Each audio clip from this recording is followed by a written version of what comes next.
प्रभु यीशु मसीह के मधुर और मीठे नाम में एक बार फिर से आप सबों को जय मसीह की। परमेश्वर का एक बार फिर से हम बहुत बहुत धन्यवाद करते हैं कि हम जीवित हैं और उसने फिर से हमें ये मौका दिया है कि हम उसके भवन में आए, उसकी आराधना करें, उसकी तारीफ करें, उससे प्रार्थना करें और अपने लोगों के साथ संगति कर सकें। आज के जो वचन के हिस्से हमारे सामने पढ़े गए, भजन 127, मलाकी 2:13 से 16, पहला कुरिन्थियों 13 और मरकुस 10:1 से 12 तक मैंने पढ़ा। आज का जो हमारा थीम है the family, husband and wife, परिवार, पति और पत्नी। और आज का जो संडे है 18th संडे आफ्टर पेंटिकोस्ट। तो आज का जो थीम है परिवार और उसमें विशेषकर आज हम बात करेंगे परिवार के बीच में जो पति पत्नी का रिश्ता है उसके विषय में हम बात करेंगे। तो आइए हम अपने सरों को झुकाएं और परमेश्वर से प्रार्थना करें। हे सर्वशक्तिमान पिता परमेश्वर, एक बार फिर से हम आपकी उपस्थिति में आते हैं। आपका धन्यवाद करते हैं कि आप जीवित हैं और प्रार्थना के सुनने वाले प्रभु हैं। आपने हमें परिवारों में रखा है, आपका धन्यवाद करते हैं। और खासकर जब हम आज इस वचन पर मनन करते हैं परिवार पर और पिता परमेश्वर पति पत्नी के रिश्ते पर, तो होने दे आपका पवित्र आत्मा हमारी अगुवाई करे ताकि हम आत्मा और सच्चाई से आपके वचन को सीखें, समझें और इस पर चल सकें। यीशु क्रिस्त के नाम से मांगते हैं। परमेश्वर का हम धन्यवाद करते हैं कि परमेश्वर ने हमें इस संसार में परिवार में रखा है और परिवार को बनाने वाला स्वयं परमेश्वर है। और उस परमेश्वर ने, हम जानते हैं जब हम उत्पत्ति की पुस्तक पढ़ते हैं तो जब सब कुछ बना दिया और जब आदम को भी बना दिया तो परमेश्वर ने जब आदम को देखा तो परमेश्वर के मन से एक आवाज़ निकली या उसने बात की जो है कि आदम का अकेला रहना ठीक नहीं है। और उसके बाद परमेश्वर ने आदम को गहरी नींद में सुलाया और उसके बाद उसकी पसली में से स्त्री को बनाया, उसको हवा नाम दिया और आदम ने कहा ये नर में से निकली इसलिए ये नारी है। और प्रभु ने, परमेश्वर ने वहाँ उन्हें पति पत्नी के रूप में घोषित किया। और जो पहला जो जोड़ा था या पहला विवाह था वो स्वयं परमेश्वर के द्वारा अदन की वाटिका में आदम और हवा के रूप में किया गया है। तो अक्सर जब हम विवाह करते हैं तो हम देखते हैं कि प्रीस्ट जो है वो विवाह को पढ़ते हैं अगर वो चर्च में है, और उसके बाद हम विटनेस साइन करते हैं और उस बारात में बहुत सारे लड़की के पक्ष के लोग होते हैं, लड़के के पक्ष के लोग होते हैं। तो जब आदम और हवा का विवाह हुआ तो उस समय कौन गवाह थे? कभी सोचा आपने? किसने साइन किए होंगे? रजिस्टर तो वहाँ था नहीं, लेकिन कोई तो विटनेस होगा कि जब परमेश्वर शादी पढ़ रहे थे या शादी का रिश्ते को बना रहे थे तो शायद वहाँ पर मैं सोचता हूँ कि पिता, पुत्र और पवित्र आत्मा, है ना। तो पिता तो विवाह को कर रहे थे या उसको बना रहे थे अपने हाथों से और उनको एक कर रहे थे, और पवित्र आत्मा और पुत्र क्या होंगे वहाँ पर? शायद विटनेस होंगे, गवाह होंगे कि ये जो विवाह है केवल पिता की उपस्थिति में नहीं बल्कि पिता, पुत्र और पवित्र आत्मा की उपस्थिति में हुआ जाए। तो बाराती कौन होंगे वहाँ पे? शायद, है ना, ये इमेजिनेशन है कि बाराती कौन होंगे वहाँ पर। शायद वहाँ शेर घूम रहा होगा, है, बंदर भी होंगे और तरह तरह के जानवर। जब परमेश्वर ने सृष्टि को बनाया था, पेड़ पौधे, नदियाँ, नाले, ये सब क्या होंगे वहाँ पर? उस विवाह के जो है बाराती होंगे, विटनेस होंगे, उस विवाह में आए होंगे। और इस तरह से हम देखते हैं कि स्वर्गदूत भी वहाँ पर मौजूद होंगे। जब सृष्टि को बनाया, आदम और हवा को बनाया, तो जो है वहाँ पर स्वर्गीय लोग भी थे और पृथ्वी के लोग भी थे जिनको परमेश्वर ने बनाया। तो जब हम विवाह करते हैं तो हम पिता, पुत्र और पवित्र आत्मा के नाम से हम विवाह को बांधते हैं, क्योंकि वो शुरू से वो पिता, पुत्र, पवित्र आत्मा तीनों साथ थे जब पहला विवाह हुआ था। और हम ये मानते हैं कि जो बराती आज हम विवाह में आते हैं तो उस समय भी जो है परमेश्वर के जो स्वर्गदूत थे या परमेश्वर की जो सृष्टि थी तो तो वो उस विवाह के में शामिल हुए थे। तो विवाह जो है हम जानते हैं कि बाइबल में बहुत ही पवित्र स्थान रखता है, और ना केवल बाइबल में बल्कि सभी धर्मों में विवाह को आदरणीय माना जाता है, विवाह को बहुत ही आशीषित माना जाता है। और आज का जैसा हमारा थीम भी है कि हम परिवार और पति पत्नी के ऊपर बात कर रहे हैं, तो आज हम इसी विषय को और बढ़ाते हुए हम बात करेंगे कि जैसा मरकुस में प्रभु यीशु मसीह के पास जब कुछ लोग आए और पूछा कि क्या त्याग पत्र देना सही है, तो प्रभु ने कहा कि मूसा ने तुम्हें क्या कहा है। तो उन्होंने कहा कि मूसा ने हमें त्याग पत्र लिखकर देने की आज्ञा दी है। तो यीशु मसीह ने कहा कि शुरू से ऐसा नहीं था, लेकिन तुम्हारे मन की कठोरता के कारण मूसा ने तुम्हें ये आज्ञा दी, यानी परमेश्वर ने मूसा को दी और मूसा ने लोगों को ये आज्ञा दी। तो जब हम मरकुस 10वां अध्याय और अन्य जो हिस्से हमने जो पढ़े हैं उनको हम देखते हैं, तो यहाँ पे कुछ चीजें हम देख सकते हैं कि परमेश्वर आज विवाह से क्या चाहता है, या विवाह जो है, जबकि हम सब जानते हैं कि बहुत ही महत्वपूर्ण और बहुत ही एक आशीषित रिश्ता है, इसमें परमेश्वर स्त्री पुरुष से क्या चाहते हैं। तो पहली बात मैं आपके साथ बांटना चाहता हूँ कि God's plan is for man and women who marry to remain together as long as they live। परमेश्वर की विवाह से ये योजना है, विवाह में ये योजना है पति पत्नी से कि जब तक वो जीवित रहते हैं वो एक दूसरे के साथ रहे, they remain together as long as they live। तो उन्हें जीवन भर का ये साथ है, ये एक दिन या 2 दिन का साथ नहीं है। जब कोई विवाह में जुड़ता है तो वो ये मानकर चलता है कि मैं जिससे जुड़ रहा हूँ या जिससे जुड़ रही हूँ वो मेरे साथ जीवन भर रहेगा जो है।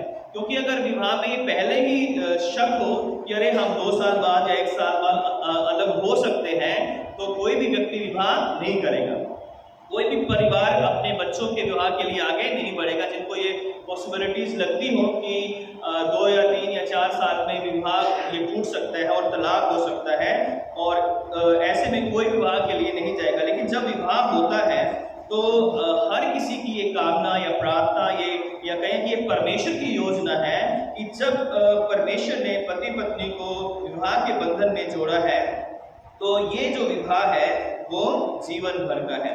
तब यहाँ पर हम देखते हैं कि जब चेले यीशु मसीह फरीसी जब यीशु मसीह के पास आकर पूछते हैं कि त्याग पत्र यानी डिवोर्स या तलाक देना सही है या नहीं है, तो यीशु मसीह ने जब पूछा कि मूसा ने क्या कहा, तो उन्होंने बड़े अच्छे शब्दों में कहा कि मूसा ने हमें त्याग पत्र लिखने की आज्ञा दी है। तब यीशु मसीह ने इसका क्या जवाब दिया? उन्होंने कहा था कि आरंभ से ऐसा नहीं था, यानी आरंभ से परमेश्वर के विवाह के प्रति ये योजना थी कि ये जीवन भर का साथ रहे, और ना आरंभ से बल्कि आज भी ये परमेश्वर की इच्छा है, ये उसकी योजना है कि जब विवाह में कोई भी व्यक्ति, चाहे वो मसीह परिवार हो या अन्य कोई किसी भी जाति धर्म का व्यक्ति हो, परमेश्वर चाहता है कि उस विवाह में वो जीवन भर एक साथ बने रहें। लेकिन फिर भी हम देखते हैं कि तलाक हो रहे हैं, होते हैं और होते आए हैं, और जब तक ये दुनिया रहेगी ये होते रहेंगे।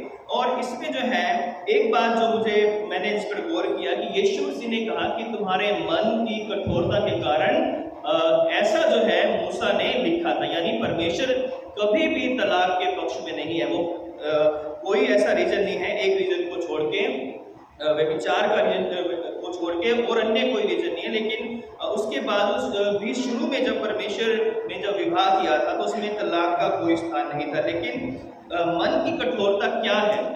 मन की कठोरता को हम समझ सकते हैं कि परमेश्वर ने आदम और हवा को बनाया जीवन भर के लिए, लेकिन जब जैसे जैसे लोग बढ़ते गए और जातियां बनती गई और वहां पर तलाक शुरू हो गया, तब परमेश्वर ने एक नियम दिया कि इस आधार पर तुम जो है तलाक दे सकते हो और इस तरीके से दे सकते हो। लेकिन परमेश्वर की ये मूल योजना नहीं थी।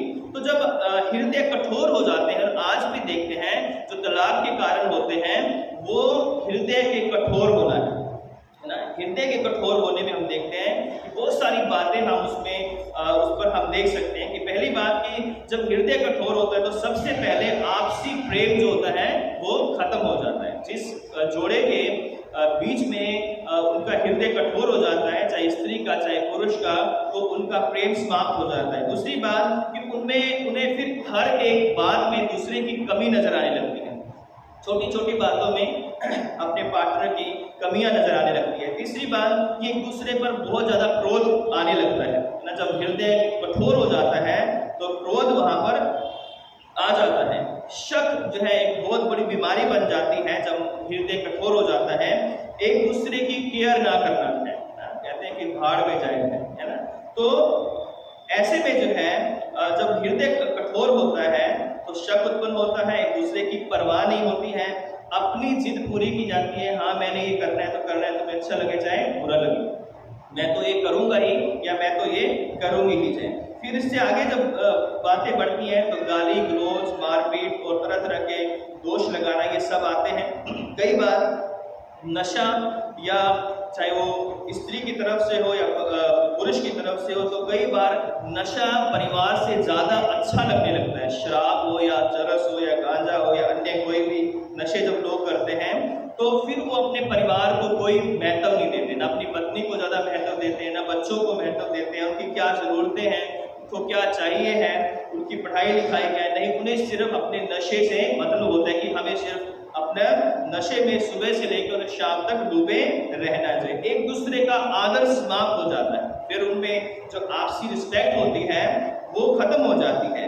एक दूसरे को क्षमा करने के लिए तैयार नहीं होते हैं। पति पत्नी कई बार जो है ऐसे में गलत रास्तों पर चले जाते हैं, कई लोग विचार में पड़ जाते हैं। तो ऐसे में त्याग पत्र या तलाक होने की संभावना बहुत ज्यादा बढ़ जाती है जब मन कठोर हो जाता है ना।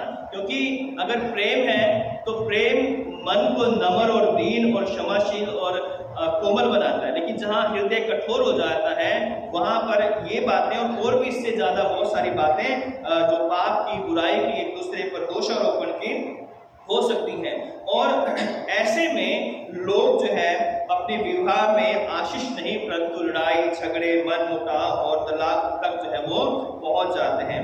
इसमें जो है हम देखते हैं कि स्त्री और पुरुष दोनों का जीवन बर्बाद होता है, और कई बार हम देखते हैं कि बच्चों का जीवन बहुत ज़्यादा इससे प्रभावित होता है, बच्चों की लाइफ पूरी तरह से डिस्ट्रॉय हो जाती है। तो ऐसे में सबसे बड़ी बात यह है कि पति पत्नी को जब परमेश्वर ने जोड़ा है तो वो जीवन भर एक दूसरे के प्रति एक साथ जुड़े रहें और एक दूसरे के प्रति हमेशा वफादार बने रहें। और ऐसे में जो पहला ग्रंथ है उसको हमने पढ़ा है, उसके ऊपर हमें बहुत ज्यादा मनन करने की जरूरत है। दूसरी बात यहाँ पर हम देखते हैं, पहली बात कि परमेश्वर की योजना है कि पति पत्नी जीवन भर एक दूसरे के साथ बने रहे। दूसरी बात कि it's God's plan that both man and women remain faithful to each other as long as they live. ये परमेश्वर की योजना है कि जब तक पति पत्नी जीवित रहते हैं विवाह के बंधन में, वो एक दूसरे के प्रति विश्वास योग्य रहे थे। वो एक दूसरे को धोखा देने के लिए नहीं बनाए गए हैं, वो एक दूसरे को धोखा नहीं दे सकते, क्योंकि ये परमेश्वर की आज्ञा है, परमेश्वर का ये वचन है कि हमें एक दूसरे को धोखा नहीं देना है। विवाह का दूसरा नाम हम कह सकते हैं कि विश्वास योग्यता है, और जिस विवाह में विश्वास योग्यता नहीं है वहां पर परमेश्वर की आशीष भी नहीं है, वहां पर परमेश्वर के करुणा या दया भी नहीं है। क्योंकि यदि पति पत्नी एक दूसरे को धोखा दे रहे हैं और एक दूसरे के साथ वफादार नहीं है तो उस रिश्ते में ज्यादा दिन तक जो है उसको बने रहने की संभावना नहीं है। और इस कारण भी हम देखते हैं कि विवाह में तलाक की संभावनाएं बढ़ जाती है। इसलिए इब्रानियों 13:6 में लिखा है कि विवाह सब में आदरणीय बात है, विवाह सब में आदर योग्य है। विवाह जो है पवित्रता का रिश्ता है, विवाह जो परमेश्वर ने स्वयं बनाया है। परमेश्वर, जैसे मैंने शुरू में बताया कि उसका जो गवाह है स्वयं पिता पुत्र पवित्र आत्मा उसके गवाह है, उसके विवाह को बनाने वाले हैं। क्योंकि भजन 127 में लिखा है कि जब तक यहोवा घर को ना बनाए तो उसके बनाने वालों का परिश्रम व्यर्थ होता है। तो ये रिश्ता जो है परमेश्वर ने बनाया। अगर हम मलाकी उसका दूसरा अध्याय और उसकी 13, 14, 15, 16 आयत पढ़ते हैं तो परमेश्वर वहां पर बड़े क्रोधित हैं इस्राएली लोगों से, क्योंकि इस्राएली लोग जो है इस बात को उन्होंने एक अपनी प्रैक्टिस बना लिया था कि विवाह करें फिर तलाक दे दें, विवाह करें तलाक दे दें, और अपना जो फेथफुलनेस है वो एक स्त्री के या एक पुरुष के प्रति नहीं बल्कि बहुत सारे स्त्री पुरुषों के प्रति वो रखने लगे थे। इसलिए परमेश्वर ने उन्हें डांटा और उन्हें कहा कि फिर तुमने यह दूसरा काम किया है कि तुमने यहोवा की वेदी को रोने वाले और आहें भरने वाले आंसुओं से भिगो दिया। यानी परमेश्वर इस बात को देखकर बहुत ही दुखित हुए और क्रोधित हुए कि लोगों ने क्या किया। तो लोगों ने पूछा कि हमने क्या किया है। तो इसलिए क्योंकि यहोवा तेरे और तेरी उस जवानी की संगनी और ब्याही हुई स्त्री के बीच साक्षी हुआ था, जिसका तूने विश्वासघात किया है। तो यहाँ पर उस विश्वासघात के लिए परमेश्वर उसकी बहुत बड़ी ताड़ना करते हैं। तो परमेश्वर हमारी कोई भेंट या कोई प्रशंसा स्वीकार नहीं करेगा यदि हम अपने साथी को धोखा देते हैं। यदि कोई पुरुष या स्त्री अपने पति को धोखा देकर किसी अन्य स्त्री या पुरुष के साथ जो है वो रहती है या अपना जीवन बिताती है और वो पाप में पड़ती है, तो परमेश्वर ऐसे व्यक्ति को या ऐसी स्त्री या पुरुष को कभी स्वीकार नहीं करता है।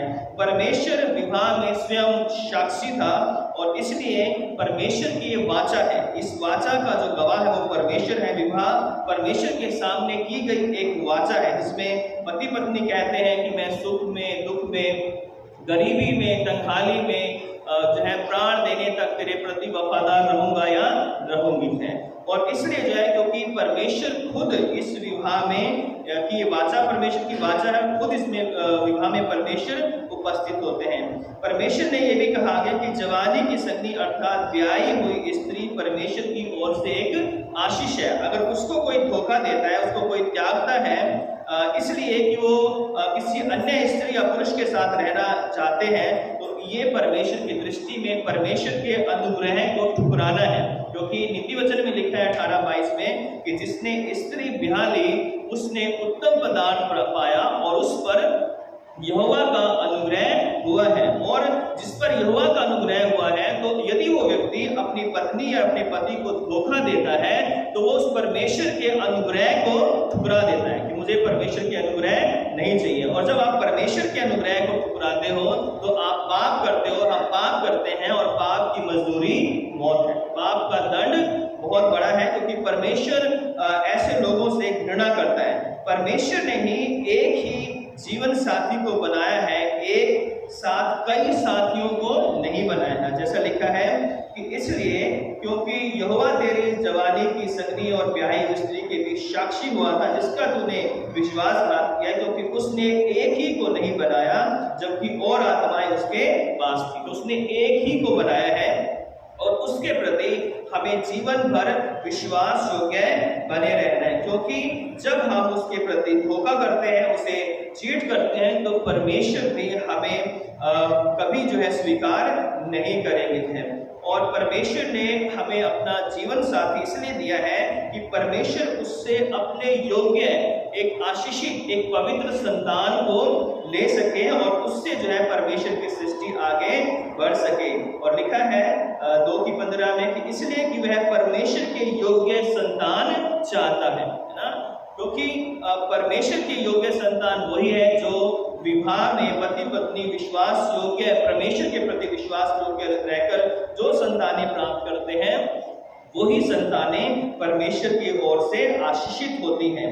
इसलिए तुम अपनी आत्मा के विषय में चौकस रहो और तुम में से कोई अपनी जवानी की स्त्री से विश्वासघात ना करे। साफ शब्दों में लिखा है कि इसलिए जो है उन व्यक्तियों को जो विवाह में जुड़े हुए हैं, चाहे वो स्त्री हैं चाहे वो पुरुष हैं, वो अपनी जवानी के पति को या जवानी की अपनी पत्नी को, है ना, ये ऐसा यहाँ पर नहीं है कि जवानी के और जवानी तो बुढ़ापे में आप धोखा दे, ऐसा नहीं है। यानी जब विवाह होते हैं तो मोस्टली जो है जवानी में ही होते हैं। तो जो स्त्री और पुरुष हैं वो जवानी से लेकर और मरते दम तक के साथी हैं। तो ऐसे में यदि कोई स्त्री या पुरुष जो है अपने पति को या अपनी पत्नी को छोड़कर किसी दूसरे व्यक्ति के साथ अपने जो पाप के संबंधों में जीवन बिताता या बिताती है, तो वो परमेश्वर की ओर से बिल्कुल भी ग्रहण योग्य नहीं है। क्योंकि इस्राएल का परमेश्वर यहोवा यूं कहता है कि मैं स्त्री त्याग से घृणा करता हूँ। तो यहाँ पर हम ये भी कह सकते हैं कि परमेश्वर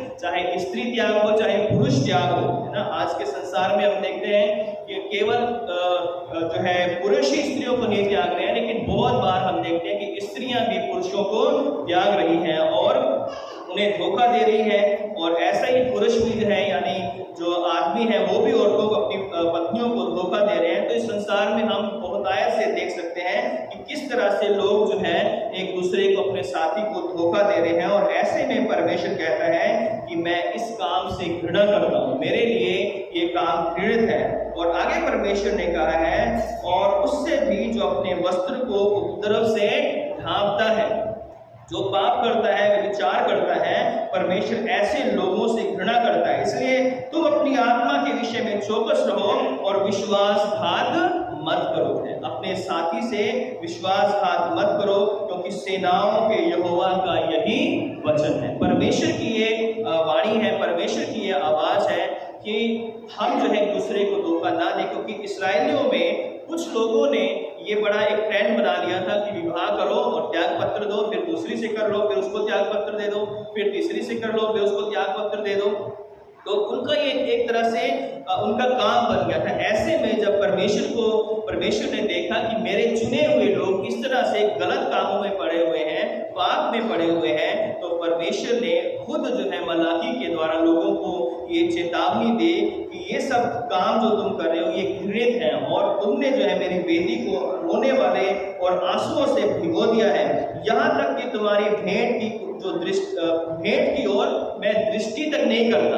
फिर चाहे हम चर्च में या मंदिर में या कहीं भी जाकर हम लाखों पैसे हम डोनेट करते हैं, हम कंबल बांटते हैं, हम गरीबों को खाना खिलाते हैं, है ना, और अपने पति अपनी पत्नी के प्रति हम धोखेबाज हैं, तो वो आपकी भेंट या हमारी भेंट कभी भी परमेश्वर कहीं भी ग्रहण नहीं करेगा। क्योंकि साफ लिखा है कि तुमने मेरी जो वेदी है उसको आंसुओं से भर दिया है। परमेश्वर जो चाहता है कि जो पति पत्नी का जो संबंध है, जो रिश्ता है, उसमें विश्वास योग्यता बनी रह जाए। और परमेश्वर में हम बहुत सारे ऐसे उदाहरण देखते हैं बाइबल में भी, जहाँ पर लोग बड़े विश्वास योग्य बने रह जाए। अगर हम मरियम और यूसुफ की बात करें, तो यूसुफ को जब पता चला था कि मरियम जो है वो गर्भवती है, तो उसके मन में भी बहुत सारे हो सकता है कि विचार आए उसे। वो लिखा है कि वो चुपके से उसे छोड़ देना चाहता था, है ना। और उसके बाद जब स्वर्गदूत ने आकर उससे बात की, तो उसने स्वर्गदूत की बात को ग्रहण किया और उन सब बातों को जो लोगों ने उस तक पहुंचाई थी उसको छोड़कर उसने मरियम को जो है अपनाया और उसे अपने घर में लेकर आया।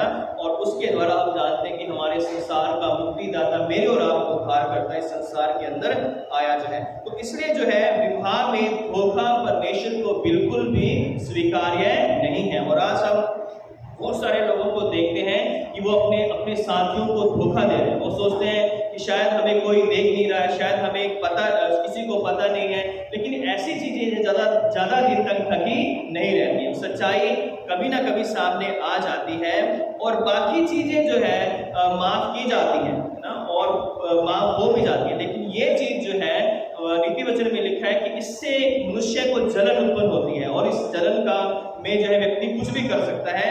और इसलिए जो है हर एक पार्टनर को अपने पति या अपनी पत्नी के प्रति वफादार रहना बहुत ही जरूरी, क्योंकि जो ये रिश्ता है वो परमेश्वर की ओर से बनाया गया है, और इसमें विश्वास योग्यता बहुत जरूरी है। तीसरी बात जो है कि जो विवाह है वो परमेश्वर की ओर से एक बड़ा उपहार है, एक बड़ी आशीष है।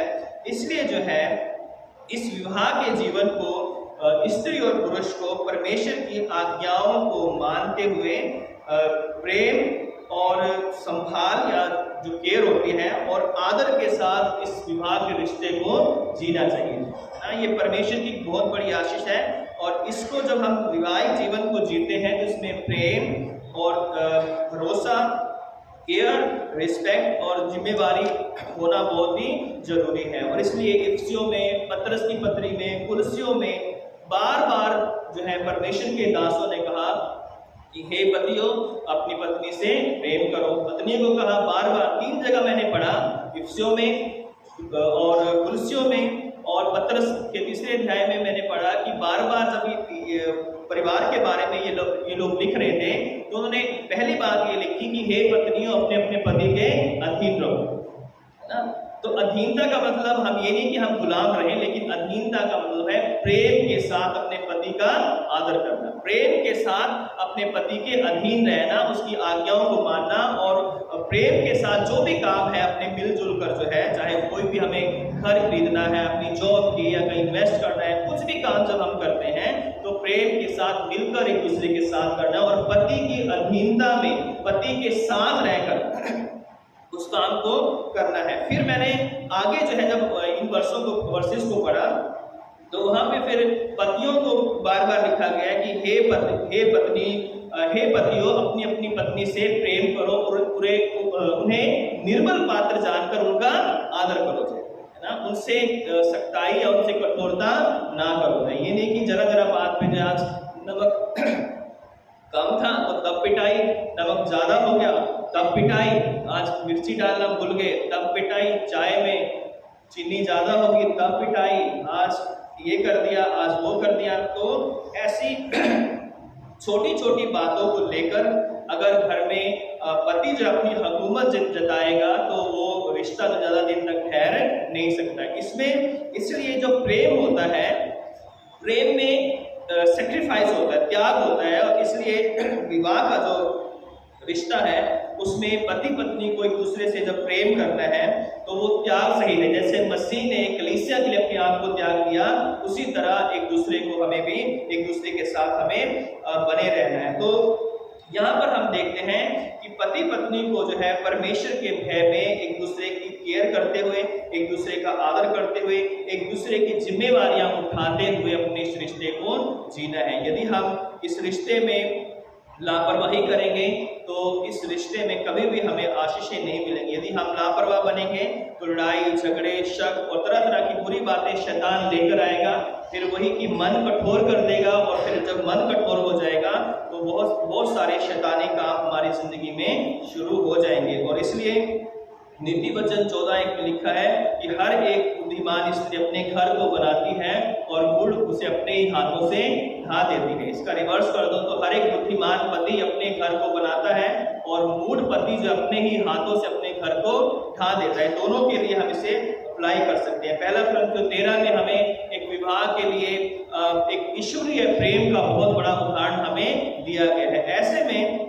यदि हम प्रेम करते हैं एक पति पत्नी आपस में, तो कभी भी वो एक दूसरे को धोखा नहीं देंगे। छोटा सा उदाहरण, यदि हम अपने बच्चों से प्रेम करते हैं और हमारा बच्चा अगर किसी टेबल पे खड़ा हुआ है और वो हमारी तरफ जंप करेगा, तो क्या हम उसके आगे से हट जाएंगे?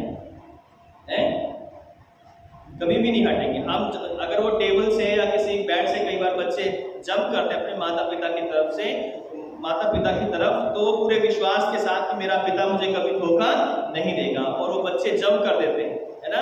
और पिता या माता भी चाहे खुद उनको चोट लग जाए, वो अपने बच्चे को गिरने नहीं देते कि मैं जो है इसे होल्ड कर लूंगा या कर लूंगी। उसी तरह से जब आप पति या अपनी पत्नी से प्रेम करते हैं तो प्रेम में जो है नुकसान पहुंचाना कभी भी नहीं होता है। प्रेम में जो है धोखा देना कभी भी नहीं होता है। प्रेम में जो है क्रोध या ईर्ष्या या द्वेष, छोटी छोटी बातों पे लड़ाई झगड़े जरूर होते हैं, मैं ये मना नहीं कर सकता कि नहीं होते थे, लेकिन उसमें ये नहीं है कि आप 1 तारीख को लड़े तो 30 तारीख तक कोई कम्युनिकेशन नहीं है, कोई बातचीत नहीं है। पति पत्नी की लड़ाई ऐसी होती है कि रात को लड़े तो सुबह ड्यूटी के लिए फिर तैयार है तो फिर बातचीत करके जा रहे हैं, अगर सुबह लड़े तो शाम को फिर एक हो जाते हैं। इस तरह से इनकी लड़ाई ज़्यादा बड़ी नहीं होनी चाहिए, और जब ज़्यादा बड़ी होती है तो डिजास्टर लेकर आती है, जो समस्याएं लेकर आती है। इसलिए जो है जो आत्मिक प्रेम है उसमें बने रहना चाहिए। एक छोटा सा उदाहरण देकर समाप्त करना चाहता हूँ कि 2013 में एक केदारनाथ के अंदर एक बहुत बड़ा त्रासदी हुई थी, जिसमें हजारों लोग मारे गए थे। तो एक व्यक्ति जो था वो राजस्थान का था, जयपुर का, और उस व्यक्ति का काम था जो है ट्रैवलिंग वाले जो होते हैं, जो गाइड करते हैं, तो उसके पास उससे पहले एक ऑफर आया कि 4 धाम की यात्रा करवानी है एक ग्रुप को। और जब उसने ये सुना तो बड़ा खुश हुआ कि मैं उनको उस ग्रुप को जो है 4 धाम की यात्रा करवाऊंगा। तो अपने घर आया, अपनी पत्नी से कहा कि मुझे एक ऐसा ग्रुप मिला है जिसे मुझे 4 धाम की यात्राएं करवानी है, तो तुम भी तैयार हो जाओ, तो हम दोनों साथ मिलकर 4 धाम की यात्रा करके आएंगे। उन्होंने बच्चों को छोड़ दिया घर पे किसी अपने परिवार के व्यक्ति के पास, और वो चले गए। जब वो वहां पहुंचे तो जब वो केदारनाथ में गए तो हम जानते हैं कि बहुत बड़ी वहां पर त्रासदी आई, और उसके बाद कई सारे लोग जो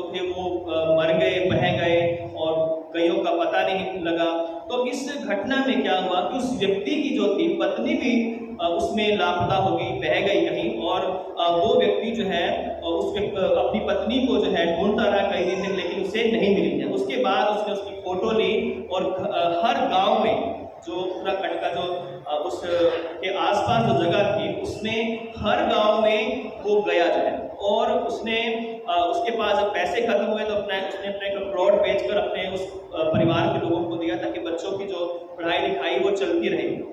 2 साल, लगभग 2 साल तक वो ढूंढता रहा। उसके बाद जब वो लिस्ट आई तो उस लिस्ट में उसकी पत्नी, मरने वालों की लिस्ट में उसकी पत्नी का भी नाम था, और उसने उस लिस्ट को देखा और कहा कि गवर्नमेंट ने कहा कि मुआवजा लो और अपने घर चले जाओ। उसने कहा कि मेरी पत्नी मरी नहीं है, मैं मुआवजा नहीं लूंगा, और उसने ना मुआवजा लिया और ना इस बात को, उस लिस्ट को माना कि मेरी पत्नी मरी है। और वो गांव-गांव जाकर लगभग 19 महीने तक वो जाता रहा, हर एक गांव में जाकर अपनी पत्नी की फोटो लेकर और उसे ढूंढता रहा। उसके बाद एक दिन उसे कॉल आई कि एक गंगोली नाम का गांव है और उसमें से एक स्त्री घूम रही है, उसकी शक्ल जो है तुम्हारी पत्नी से मिलती है, लेकिन वो उसका अपना मानसिक संतुलन खो चुकी है। तो वो दौड़ा दौड़ा उसके पास गया, और जब उसे देखा तो उसने देखा कि वो उसकी ही पत्नी थी। और उसके बाद 2015 के जनवरी की बात है, जबकि 13 के जून में ये त्रासदी हुई थी, और वो 19 महीने तक उत्तराखंड में रुका रहा। वहीं उसने उसकी जांच पड़ताल की और अंत में उसने उस अपनी पत्नी को ढूंढ लिया है, और ढूंढ कर वो उसे अपने घर में ले आया, और आज वो दोनों जो है आज भी जीवित है और अपने पारिवारिक जीवन को जी रहे हैं। जबकि लिस्ट भी आ चुकी थी और उसके पास कोई और ऑप्शन नहीं था या कोई उसकी जानकारी नहीं थी कि वो जिंदा है नहीं जिंदा, लेकिन उसने ये विश्वास नहीं छोड़ा था। उसे विश्वास था कि मेरी पत्नी जो है मुझे दोबारा जरूर मिलेगी, और वो जिंदा है। उसके मन में ये आवाज आती थी, और इस कारण वो लगभग 19 महीने अपने बच्चों को छोड़कर, परिवार को छोड़कर, अपना काम छोड़कर वो वहां पर अपनी पत्नी को ढूंढता रहा। और एक ये जीवित उदाहरण है, उस व्यक्ति का नाम विजेंद्र है और उसकी पत्नी का नाम लीला है, जो कि आज भी, जैसे मैंने बताया, राजस्थान में वो है।